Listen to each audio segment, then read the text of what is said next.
علمنا ما ينفعنا وانفعنا بما علمتنا وزدنا علما وأرنا الحق حقا وارزقنا اتباعه وأرنا الباطل باطلا وارزقنا اجتنابه واجعلنا من الذين يستمعون القول فيتبعون أحسنه ولا تجعلنا عن ذكرك يا مولانا من الغافلين آمين. I was thinking about the previous two stories. The first story which we gone through, it was the story of Qabil and Habil. And then we talk about the story of the people of heaven, Ashabul Jannah. There was something common between these two stories. And the common thing that Qabil, he gave a bad qurban, a bad sacrifice. Why? Because he is holding his hand. And yesterday, the people of heaven, they also stopped what their father was doing from giving the poor and needy, because they hold their hands. So the common thing between those stories is the holding your hand, not giving for the sake of Allah. So I just reminded last night hadith from the Prophet sallallahu alaihi wasallam. He said, لا يجتمع بخل وإيمان في قلب امرئ. Those two things will never be combined together in the heart of a believer. Faith and holding tight your hand. Both cannot be in your heart. Because when you are holding your hand, you are not a true believer. You don't believe that the rizq is from Allah. And you don't really believe that what the Prophet ﷺ said. The Prophet said, I swear by Allah for three things. I swear by Allah for three things. And he mentioned one of them, your money will never get shorted because of donation. So that is my comment. I just reminded this last night when I was going through these two stories together. So today's story is something different. Most of us really, he went through this story. And this story, Allah subhanahu wa ta'ala give a full surah for this story. And maybe very few people, they went through the details of this story. It is Surah Al-Burooj. وَالسَّمَاءِ ذَاتِ الْبُرُوجِ وَالْيَوْمِ الْمَوْعُودِ وَشَاهِدٍ وَمَشْهُودٍ. Now, the story from these three verses was not clear. So that's why the Prophet ﷺ, he explained this story, the beginning of the story, and then the Quran continue what is coming after. So both are completing each other. Now the story is about one youth, one child. And this surah is revealed to the Prophet ﷺ in Mecca, which means that it was during the first stages of da'wah. So most of the companions, radiyallahu anhum, they were in the age of 15 to 18. Like Ali was young, like Az-Zubair ibn Awam, he was 15, Mus'ab ibn Umair, he was 18. Most of the companions, they were young. So the Prophet ﷺ, he used similar way, like the Quran, the stories, to teach those youth. And this is very important to us, to use this tool to teach our children. Now, the story is about a child or a youth and a king and a monk and a magician. This is the four major, let's say, actors in this story. So, the story happened in the year of 523.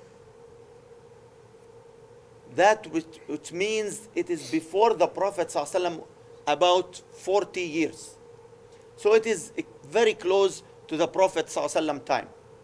And it happens also in Al-Yemen and the area called Najran. And everybody knows Najran. Now it's still there. So this king, he was the king of Najran.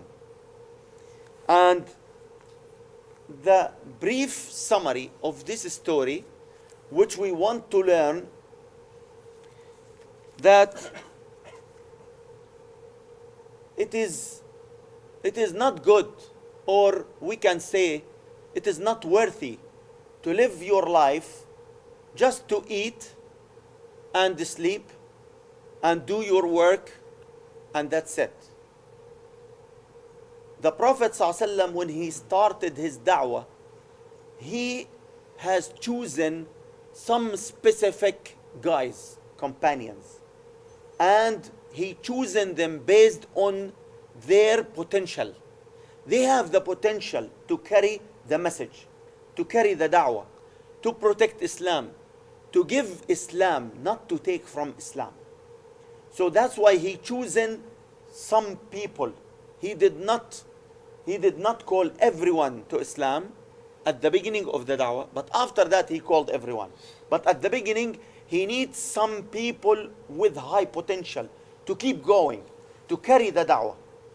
So, in this story, inshallah, you will see something which we all need to carry, to be like those companions. So now you just imagine that this is a hadith narrated in Sahih Muslim, and the hadith comes in 3 pages. So it's a long hadith. So the Prophet, you imagine, he was telling this story to the companions. Ali, Az-Zubair, Mus'ab, Bilal, Sumayya, all of them, they used to hear this story from him in order he is seeding, he is planting this kind of potential to have the power and keep going in the message of Allah subhanahu wa ta'ala. So the story started with this king. So this king name is Dhu Nuwas. His name is Dhu Nuwas. He was the king of Najran. And the Najran people, they were very simple people. And they used to have farming. Most of their work is farming. So this king, he was an oppressor. He used his power to take all the returns and all the money and property from the people. But in order to prevent people from doing any revolution against him, he appointed himself as a god. So he called himself God, and he asked people to worship him. So he became not only a king, but he appointed himself as a god. By this, the people will not dare to ask him why you are doing this and what for this. So he prevent everyone from asking him. So the people, because they are, very simple, very nice, and they are poor and weak, so they just surrender for the matter. And they accepted this king as to be their God. They forget Allah subhanahu wa ta'ala. They forget that there is Allah and He is going to remove this zulm. So the, the people, as you know, they're just simple. But among these people, there was one monk. He used to be like a priest. He knows Allah subhanahu wa ta'ala, and he recognized that he cannot do anything by himself. He has to resist this king. But in order to resist the king, he wants to gather some people around him. So he starts talking with the people individually, telling them about Allah, trying to explain to them that this king is a cheater. He's cheating them, he's lying on them. But actually the people, because they are afraid, so they did not listen to him properly. But what happens, that some people, they found his word is reasonable. So they start talking, but not loudly, silently, very low tone between each other, so that their sound will never reach up. So the king, when he hear that there is something going on, he catch one of these guys who started his talks. And then he asked him, what these talks I have heard? So this guy declined to answer anything. So the king tortured him until he confessed that the monk was the one who told them.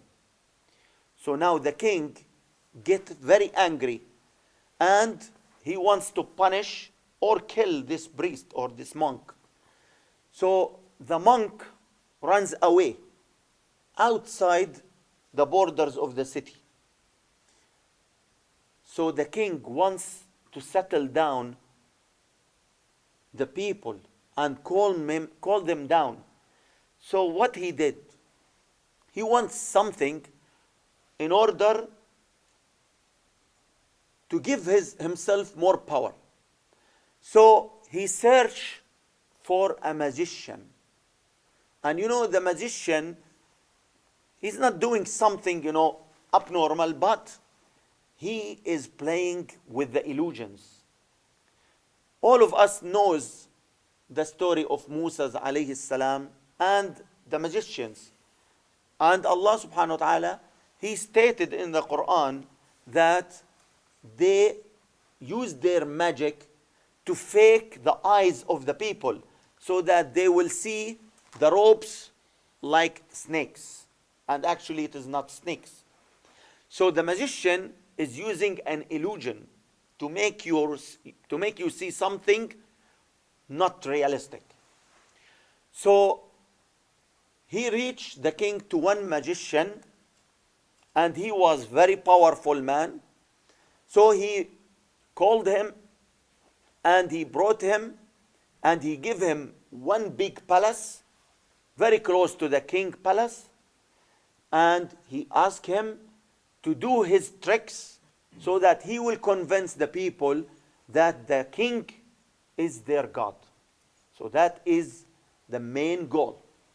He wants to keep this holy circle around himself, that he is God. So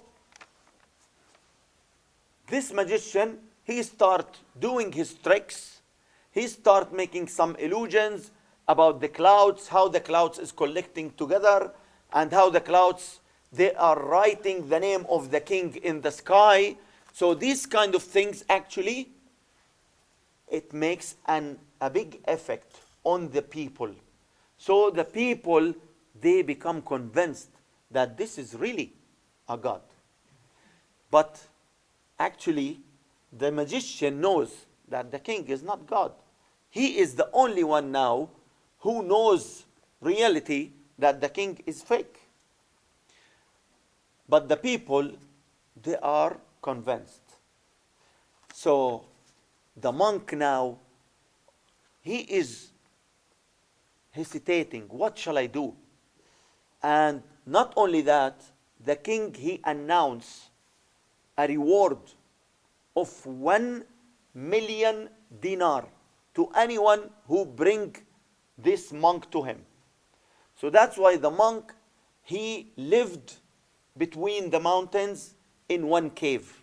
He found it there, so that nobody can reach him. So this case or this scenario continues for 7 years. For 7 years.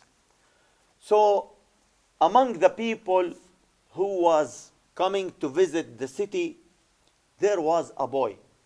He used to come from outside Najran to the city in order to see what the magician is doing and to get their stuff, supplies, whatever they need.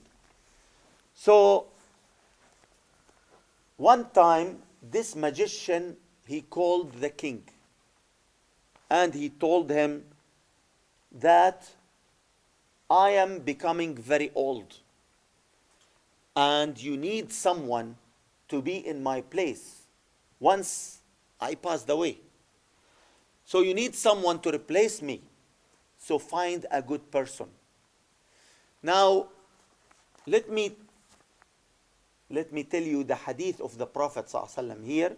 The Prophet ﷺ, this authentic hadith narrated by Suhaib al-Rumi radiyallahu anh, the Prophet ﷺ said, there was through the people before you a king, and this king was having a magician.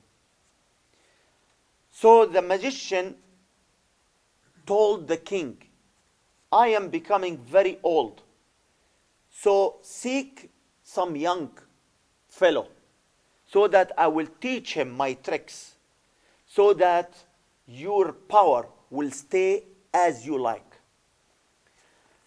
So the king has chosen this boy. And this kid was 15 years old. He was too smart, high potential, so he was chosen, and he gave this boy to the magician to teach him his tricks. So now the boy, he went with the magician to his palace. Now you just put yourself in this boy position. This boy is a poor, coming from outside the city from time to time to get his supplies, to see the city and the tricks of this magician, and suddenly he was chosen to become very close to the magician, which he is in a position of like a prime minister, like the closed one to the king. So he entered the palace, very big palace, lot of decorations, so many fancy things, so many luxury life, something amazing, with a lot of horses and gold and jewelry. Wow, this life is really beyond his imagination. So the boy really was attracted. I am the poor fellow. I will be like this magician, so I will be living in his place later on. That was really interesting. It will attract anyone. So the magician started teaching this boy, teaching him these tricks, how to convince the people, how to cheat their eyes and make his illusions. So every day there is a class. So he has to come every day from his home to the palace of this magician every day. Now, Allah subhanahu wa ta'ala, وَيَمْكُرُونَ وَيَمْكُرُ اللَّهُ وَاللَّهُ خَيْرُ الْمَاكِرِينَ. So Allah subhanahu wa ta'ala, He make the king to choose this boy. And this young, he has to pass through the mountains every day to reach to the city. So every day he has to go in front of the cave where the monk was living. So the monk, he heard about this boy. And he noticed that this boy is going every day in front of him. So he start watching him. Maybe he will get the chance to speak to him. Now, he knows that the monk, he should do something. He shouldn't keep silent. He has a message. He knows the truth. He don't want to hide the truth. So he found that this boy or this young, he's really the one. He might teach him something, and he might do something for the benefit of everyone. So he used to watch the boy, but how to talk to him? For him, he is considered a stranger, and there is a reward on his head. If he was captured, then he is gonna be hanged or killed. So is the boy will listen to him? So he keep watching the boy every day until one day the chance comes.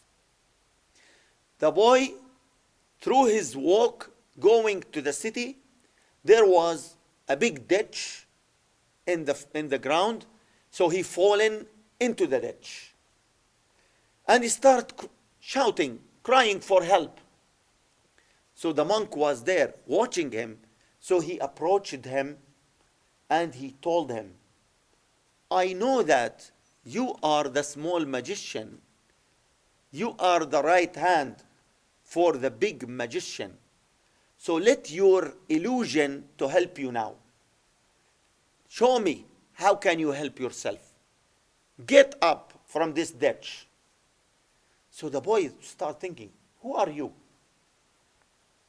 Then he said, let me see if you can help yourself or you need my help. So actually the boy couldn't help himself. He needs a help. So he said, I cannot help. I need your help. So he gave his hand, the monk, to the boy, and he pulled him up. So he saved him. Then he told him, listen to me. What you are doing is kind of illusion. It is not realistic. But if you want to know the truth, there is my cave where I'm living. Come and I will tell you what I know. So the old man, he went back to his cave, but he knows in his heart that this boy, for sure, he will follow him to hear his story. So, as we all know, these youngs, they have the curiosity. They want to know. And every one of them, they wants to know. And this is reality. We cannot close the windows. We cannot close the internet. We cannot tell our children, you cannot interact with the environment. No. They have to interact. They have to learn. They have to see what's going on. But we have to give them the proper seeds, the proper plants. We have to raise them properly so that they will know the truth. So what happens actually, this boy, he followed the monk to his cave. So he asked him, so what you are going to tell me? What is the truth? So the monk started telling him slowly, little bit by little bit, not the whole picture, because he wants him to reach to the faith, to the true faith. So this actually happened, and the boy, he used to come every day. When he is going to the magician, he will pass by the cave and listen to the monk every day so that he will understand the truth. Now, this continue going on, and every day the boy used to visit the monk 2 times. One time in the morning when he is going to the magician, and one time in the evening when he is going back home. Now, what happens with the boy? He got a problem. Because he is going to the monk every day, so he will be late from his class with the magician. So the magician will hit him. And when he go evening, he will pass by the monk. He will be late for his family. Then his parents will hit him. So this is annoying. Every day he gets hit by both parties. Now he got a personal problem. So whom you think he is going to complain? To his father, or to the magician, or to the monk? So if your son or daughter, they got a personal problem and they come to ask your help, congratulations. You are a successful father. Really. When your child, son or daughter, they knows that you are there for them. You are helping them. You will give them the proper consultation and they will come to you. Congratulations. You are a successful father. That is the key. And here, what happened? This boy, he went to the monk and he asked him, I am having a problem. Every day I'm getting hit by the magician because I'm late. And evening I have another hit from my father because I'm late. So every day I got twice hit. Every day. I cannot keep on going this way. So the magician, the monk told him, as the Prophet ﷺ said, فَكَانَ الْغُلَامِ, the boy every day, when he comes to the magician, he will be late, so the magician will hit him. So when he go back evening to his parents, he will be late because he was with the monk, taking some teachings, so he will be hit by his parents. Then he complained to the monk. So the monk, what he told him? So he told him, when you are getting late, every day, when you reach the magician, tell him that you have been late at home. You was late at home. Your parents make you late. And when you reach home, tell your parents that the magician make you late. So by this, you will be saved. And it works. It works. No more hitting. So now, but this boy is really confused. Now he is hearing a different story from the monk, and he is facing a different way when he is reaching the magician. So what shall he do? Which way to follow? To follow the monk or to follow the magician? That is confusing. You know, the magician is more attracting. Come on, put yourself in his place. He is young. And you know, young people, they want to be rich from day one. When he come to work, you know, when I am hiring any guy, he comes to me, okay, how much you will pay me? How many hours you will let me work? And so on. So they want to accumulate a lot of money from the first day. They want to reach to a lot of fortune, a lot of money. So this boy is same. We are human. We are thinking the same way. So this boy start thinking, where shall I do? Which way? Here or there?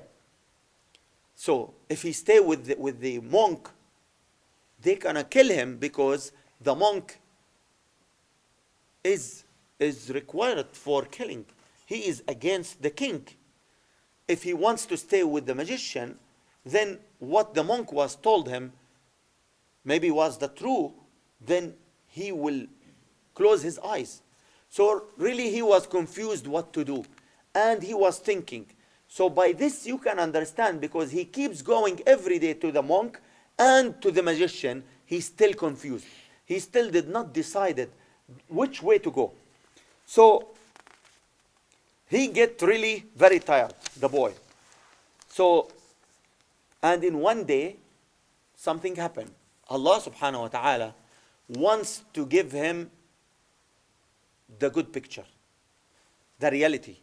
So one day when he was going towards the city, so he hear a screaming from some people. So he reached where the scream was. He found the people, they want to go to the water well to bring some water, but in front of this water well there was a lion, big lion. He was closing their roads, and the lion was shouting, looks very angry. The lion don't want to move. He is scared from the people, and the people scared from the lion. So they don't know what to do, and the lion stuck in his place. He cannot move. So the boy now, when he reached and saw this picture in front of him, he said to himself, maybe now it is the time to check who is right and who is wrong, the monk or the magician. So what he did? So he hold a big stone. He hold a big stone. Now some of you will think, do you think a stone can kill a lion? A big lion? Maybe not, right? But remember one thing. Allah subhanahu wa ta'ala, He is the one who is acting. So this fellow, he hold one big stone in his hand, and then he make this dua. He asked this dua. He said to himself, if I help these people, then I will get the answer to my confusion. He said, I will throw this stone towards this lion, and I want to know. He said this dua, Oh ya Allah, if the monk is telling me the truth, then let this lion to die from this stone. And he threw the stone towards the lion. The lion was opening his mouth. The stone goes into his mouth, make him choke. Passed away, killed. Now, the boy, he got the message. Remember, there was always some messages from Allah. You have to be smart and open mind to recognize that this is a message from Allah. So the boy was smart. He got it. Yes, the lion was killed. And this is an indication. As I ask Allah to show me, is this the right person to follow if this lion was killed? So the lion was killed, then the boy runs away. Where? To the magician? No, to the monk. And he told him what happens. He told him, I make the dua. I ask Allah to show me if this lion will be killed. If you are the right person telling me the truth, I ask you, Allah, to kill this lion. And I hit him with the stone, and he was killed. So the magician now knows that this boy now recognizes the right path. He understands the truth. He come back to me. He did not go to the magician. He knows where to go now. The monk told him, you are better than me. You are better than me. And you are going to face a troubles.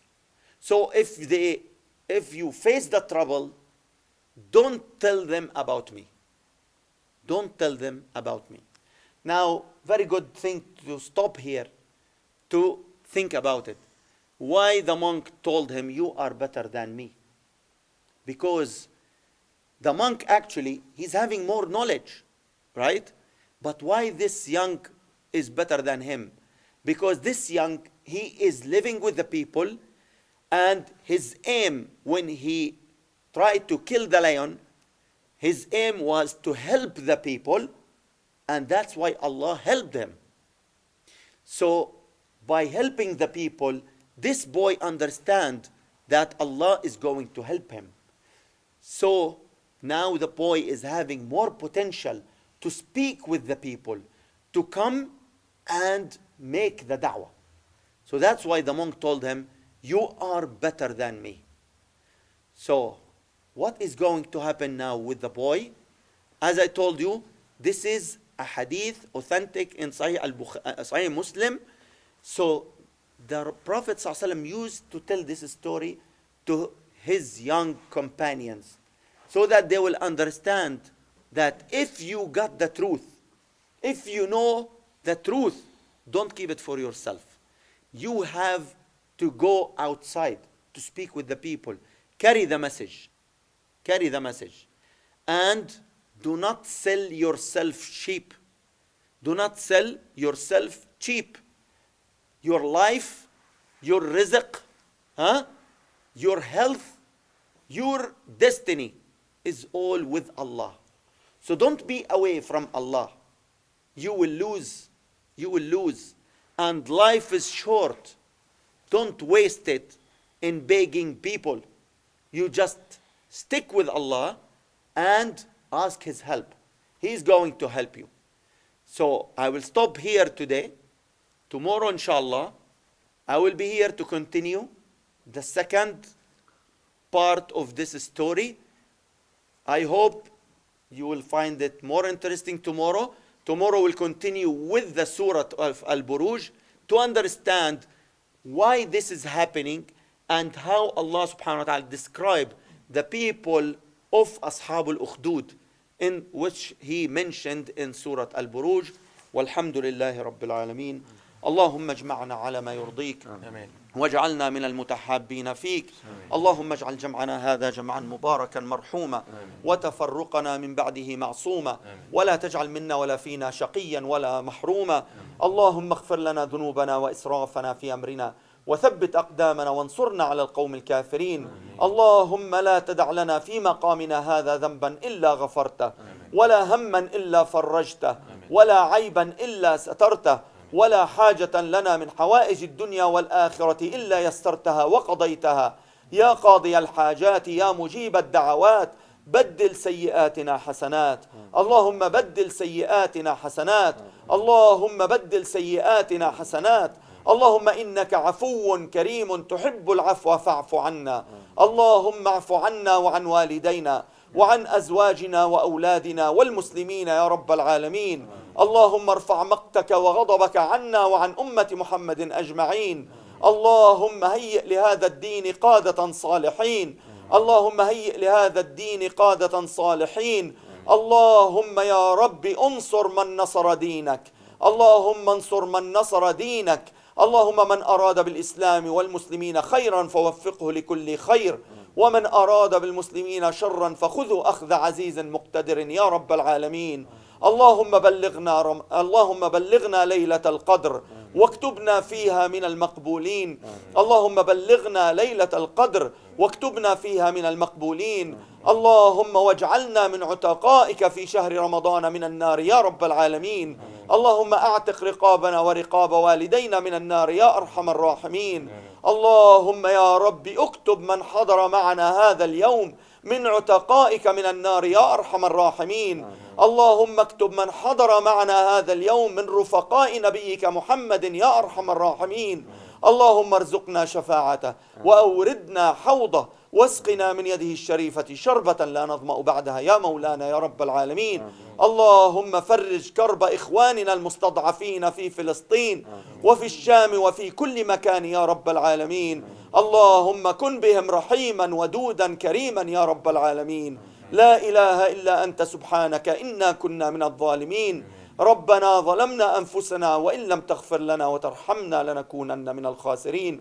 سبحان ربك رب العزة عما يصفون وسلام على المرسلين والحمد لله رب العالمين. وصل اللهم وسلم وبارك على سيدنا محمد.